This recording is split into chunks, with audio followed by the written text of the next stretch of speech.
Hello friends, कैसे हैं आप। हमने क्वेश्चन नंबर 70 तक डिस्कस कर लिया था विज़न का टेस्ट 1 का। अब हम लोग स्टार्ट करने वाले हैं विज़न टेस्ट 1 का क्वेश्चन नंबर 71। तो देखिए 71 जो क्वेश्चन है ये आपका पहले पता होना चाहिए कि इसका सही आंसर है आपका डी, नीदर 1 नॉर 2, यानी कि दोनों ही ऑप्शन गलत है। क्योंकि जो बात लिखी है कि हमारे जो कॉन्स्टिट्यूशन में एक फीचर देखा गया है कि कभी कभी कुछ जो फेडरल स्ट्रक्चर है वो कन्वर्ट हो जाता है यूनिटरी वन जब इमरजेंसी जैसा सिचुएशन आता है। तो ये किसी भी कॉन्स्टिट्यूशन से बोरो नहीं किया गया है, ठीक है। यही बात एक्सप्लेनेशन में भी दी गई है कि ये कहीं से भी बोरो नहीं किया गया है, ठीक है। उसके बाद जो दूसरा स्टेटमेंट है कि suspension of fundamental rights during an emergency, ये यूनिक फीचर नहीं है बल्कि ये जर्मनी के वाइमार कॉन्स्टिट्यूशन से लिया गया है, इसलिए आपका स्टेटमेंट 2 भी गलत है।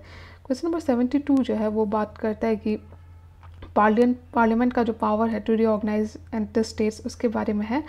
तो अगर आप ये स्टेटमेंट पढ़ो तो इसका सही आंसर है आपका ए, वन एंड ओनली, यानी कि any bill contemplating the changes can be introduced in parliament only with the prior recommendation of the president. ये बात सही है, लेकिन स्टेटमेंट 2 गलत है कि under article 3 of the constitution the parliament's power to diminish area of the state does not include the power to cede। तो यहाँ पर सीड का जो पावर है ये नहीं होता है अगर आप आर्टिकल 3 देखो तो, ठीक है।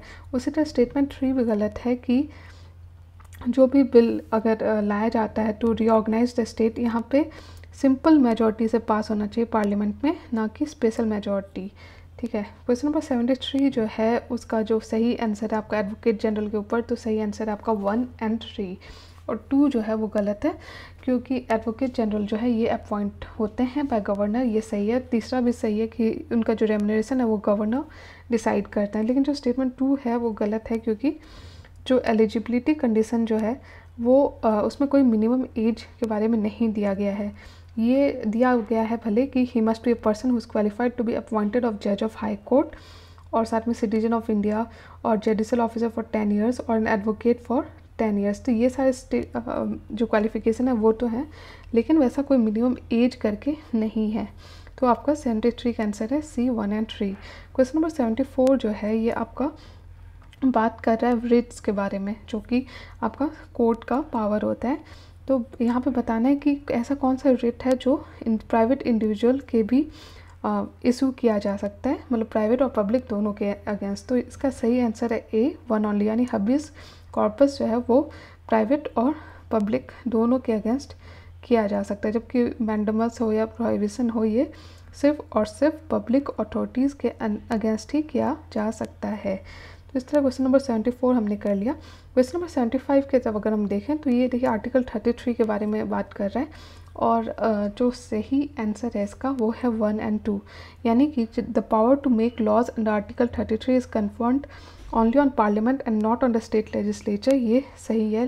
2 भी सही है कि the law made under article 33 can not be challenged in any court for violation of the fundamental rights. लेकिन स्टेटमेंट 3 गलत है क्योंकि यहाँ पे लिखा गया है कि कवर्स ओनली कॉम्पिटेंट एम्प्लॉयज़। ऐसा नहीं है, क्योंकि बाकी भी जो एम्प्लॉयज़ हैं जैसे कि आपके कारपेंटर, मैकेनिक्स, कुक, चौकीदार, बुक मेकर्स, टेलर्स, ये सब भी इसमें इंक्लूडेड होंगे। तो ओनली यहाँ पे नहीं होगा क्योंकि इसमें और भी लोग इंक्लूडेड हैं, ठीक है। क्वेश्चन नंबर 76 जो है आपका CAG यानी कि कंट्रोलर एंड ऑडिटर जनरल के ऊपर है। तो देखिए जो ऑप्शन है उसमें से सही आंसर होगा ए, 1 ओनली, यानी कि ये हेड होता है of Indian audit and account department, ये तो सही है। लेकिन जो स्टेटमेंट 2 और 3 है वो गलत है क्योंकि जो पीरियड यहाँ पे दिया हुआ है वो गलत है कि ही holds office for period of 6 years होना चाहिए यहाँ पे, ना कि 5 years। और इसी तरह एज भी गलत है, यहाँ पे 65 years होना चाहिए, ना कि 70 years। और स्टेटमेंट 3 जो है वो भी गलत है क्योंकि कोई भी मिनिस्टर रिप्रेजेंट नहीं कर सकता, ठीक है। वो उनको खुद अपने आप को रिप्रेजेंट करना पड़ेगा। No minister can represent the CAG in parliament and no minister can be called upon to take any responsibility for any action done by him. तो इस तरह 76 हो गया। क्वेश्चन नंबर 77 अगर हम देखें तो यहाँ पे दिया गया है कि किस किस सिचुएशन में आप प्रेसिडेंट रूल लागू कर सकते हैं। तो देखिए इसका जो सही आंसर होगा आपका वो है C, 2 एंड 3, यानी कि जब गवर्नमेंट जब वो डेलिबरेटली एक्ट करती है कॉन्स्टिट्यूशन के अगेंस्ट जाके, तब वहाँ पे प्रेसिडेंट रूल लगाया जा सकता है। साथ में जब कॉन्स्टिट्यूशनल डायरेक्शन जो सेंटर देती है स्टेट को, उसको नहीं फॉलो करने से भी वहाँ पे प्रेसिडेंट रूल लगाया जा सकता है। लेकिन जो पहला स्टेटमेंट है वो गलत है, क्योंकि माल एडमिनिस्ट्रेशन के लिए आप नहीं लगा सकते हो प्रेसिडेंट रूल। तो इसीलिए आपका सही आंसर होगा 77 का C, 2 and 3।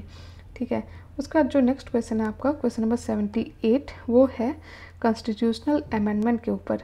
तो देखिए जो सही ऑप्शन है यहाँ पे वो है D, 1, 2 and 3, यानी कि कॉन्स्टिट्यूशनल अमेंडमेंट में the president has to act in accordance with the advice of council of minister, मतलब खुद से नहीं कर सकते। वो आर्टिकल 74 जो है इस बारे में बात करता है, जिसमें कि प्रेसिडेंट को advice of council of minister के अंदर काम करना पड़ता है।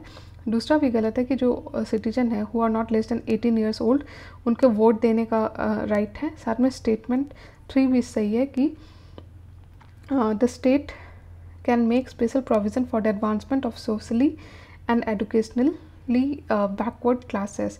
तो ये सारे जो फीचर्स हैं ये आपके कॉन्स्टिट्यूशनल अमेंडमेंट के थ्रू ऐड किए गए थे, तो इसलिए D, 1, 2 and 3 सही आंसर होगा। उसके बाद जो नेक्स्ट क्वेश्चन है आपका वो है 79, जो बात करता है ultra long period magnetar in space के बारे में। देखिए तो जो सही आंसर होगा इसका वो है C, यानी कि दोनों ही स्टेटमेंट गलत है कि ये जो है अल्ट्रा लॉन्ग पीरियड मैग्नेटार ये क्या होते हैं, ये होते हैं high energy neutron star that poses intense magnetic field. Statement 2 भी सही है कि the emission of magnetars is highly linearly polarized, bright और visible across a broad frequent range। ये एक तरह से स्लोली स्पिनिंग न्यूट्रॉन स्टार है। ठीक है, तो इसलिए दोनों ही स्टेटमेंट सही होंगे। 80 जो है डायरेक्टिव प्रिंसिपल के ऊपर एक क्वेश्चन है, देखिए, और इसमें सारे आपके ऑप्शन सही है कि इनका जो रोल है, इनका रोल ये है कि ये जो वैक्यूम है इन पार्ट 3, मतलब कि फंडामेंटल राइट्स को में जो भी वैक्यूम है उसको फिलअप करने के लिए है, providing for social and economic justice. जब हम फंडामेंटल राइट्स के बारे में बात करते हैं वो पॉलिटिकल राइट्स के बारे में होता है, और जब DPSP के बारे में कहते हैं तो उसमें सोशल और इकोनॉमिक राइट्स हमारा कवर होता है। स्टेटमेंट 2 भी सही है कि they help courts in exercising judicial review, और तीसरा भी सही है कि they enable the opposition to exercise influence and control over the operation of the government. तो इस तरह क्वेश्चन नंबर 80 भी हमने कर लिया। क्वेश्चन नंबर 81 की तरफ चलते हैं, ये सिटीजनशिप के ऊपर है। तो देखिए जो सही इसमें से ऑप्शन है वो है D, 1, 2 and 3, यानी कि सारी ही सही है। सिटीजन कब अपना सिटीजनशिप लूज़ करेगा, तो देखिए जब वो किसी और फॉरेन स्टेट का एक्वायर करे सिटीजनशिप, या फिर वो अनलॉफुली जब कोई वार हो रहा है उससे ट्रेड करे, कम्युनिकेट करे। ठीक है, और तीसरा जब वो फ्रॉड के थ्रू देश का सिटीजनशिप, हमारे देश का सिटीजनशिप ले, तो इन तीनों केस में उसके अपना सिटीजनशिप वो खो सकता है।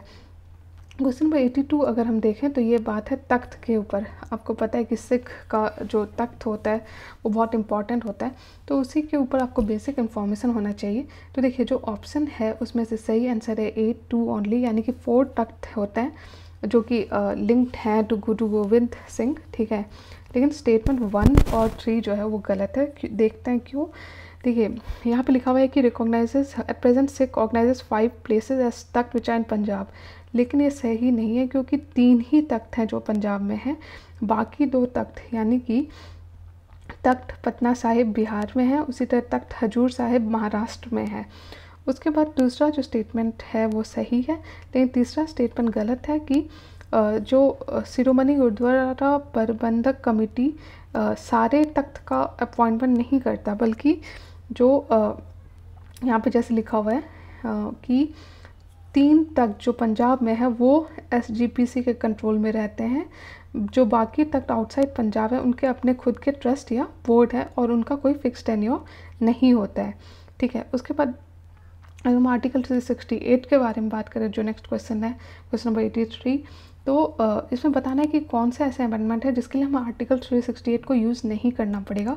तो इसका सही आंसर है D, 1 and 2, यानी कि टर्मिनेशन ऑफ सिटीजनशिप, और साथ में creation of legislative council on states, इसमें हमें यूज़ करने की ज़रूरत नहीं है आर्टिकल 368। लेकिन अगर हम इंक्लूड करें न्यू DPSP, उसमें ये जो है वो आर्टिकल 368 के अंदर आता है। फिर क्वेश्चन नंबर 84 अगर हम देखें तो ये है अटॉर्नी जनरल ऑफ इंडिया के बारे में कि तो देखिए जो स्टेटमेंट है उसमें से सही आंसर आपका 1 और 3, ये ही मस्ट बी पर्सन जो कि इतने क्वालिफाइड होने चाहिए कि उनको जज बनाया जाए सुप्रीम कोर्ट का। साथ में तीसरा भी सही है कि he can take part in the proceeding of both the houses of the parliament और देयर जॉइंट सेटिंग, ये भी सही है। लेकिन स्टेटमेंट 2 गलत है क्योंकि जो रेमुनरेशन है एजी का वो कॉन्स्टिट्यूशन में फिक्स नहीं होता बल्कि प्रेसिडेंट जो है वो डिटरमाइन करते हैं। तो यहाँ पे आपका पार्लियामेंट नहीं प्रेसिडेंट होना चाहिए, मे डिटरमाइन, ठीक है। क्वेश्चन नंबर 85, अगर हम 85 की तरफ चलें तो देखिए ये बात कर रहे हैं रीजनेबल रिस्ट्रिक्शन के बारे में जो हमारे कॉन्स्टिट्यूशन में प्रोवाइडेड है अंडर आर्टिकल 19(2). तो देखिए जो इसका सही आंसर है ए 1, 2 एंड 4, यानी कि जो रिस्ट्रिक्शन जिसका बात किया गया है आर्टिकल 19 में वो है आपका leaking classified material by intelligence officer, सही है। 2 giving speech to take up arms, ये भी आएगा। और 4 कंटेम्प्ट ऑफ आर्म्स के लिए। लेकिन जो तीसरा है कि speech which can hamper stability of government in Lok Sabha, ये नहीं आता है हमारा रिस्ट्रिक्शन में। उसके बाद जो नेक्स्ट क्वेश्चन है वो है गांधीयन प्रिंसिपल के ऊपर कि डायरेक्टर प्रिंसिपल का। तो आपको पता होना चाहिए कि डायरेक्टर प्रिंसिपल में अब बेसिक डिवीज़न किया गया है, मतलब कि कॉन्स्टिट्यूशन में मेंशन नहीं है लेकिन माना जाता है ऐसा।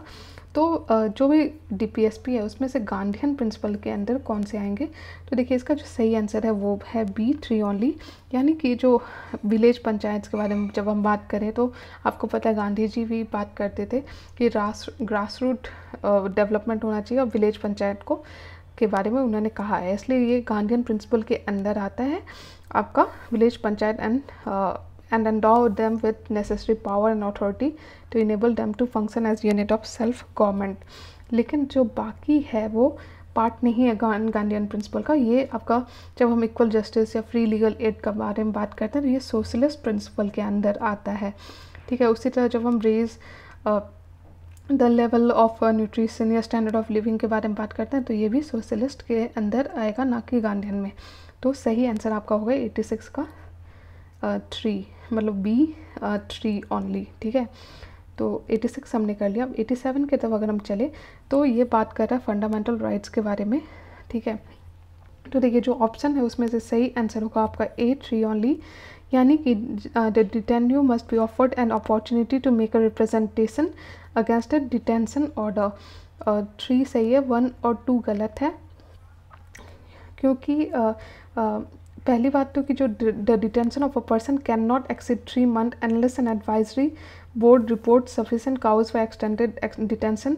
और जो ग्राउंड है डिटेंशन का वो कम्युनिकेट करना चाहिए डिटेंशन, मतलब जिसको डिटेन किया गया है, लेकिन वो जो फैक्ट्स हैं उसको facts considered to be against public interest not to be disclosed, मतलब कि अगर पब्लिक इंटरेस्ट के खिलाफ है तो वो डिस्क्लोज नहीं किया जाएगा।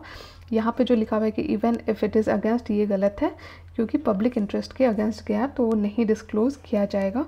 और साथ में जो भी पर्सन डिटेन किया गया should be afforded an opportunity to make a representation against detention order, ये सही है, ठीक है। लेकिन स्टेटमेंट 1 और 2 गलत है आपका, क्योंकि यहाँ पे 24 आवर्स नहीं 3 months होना चाहिए, ठीक है। इस तरह से हमने ये पूरा जो क्वेश्चन नंबर 87 है वो कर लिया। अब क्वेश्चन नंबर 88 हम अगर देखें तो देखिए इसका सही आंसर है बी 2 ओनली, यानी कि जो 44th amendment of act of 1978 ने रिस्ट्रेन किया था power of parliament to extend proclamation of president rule, ठीक है। जो 44th अमेंडमेंट में ये नया प्रोविज़न लाया गया था ताकि जो power of parliament to extend the proclamation of president rule beyond 1 year, ठीक है, ताकि ये मिसयूज़ ना हो सके पावर।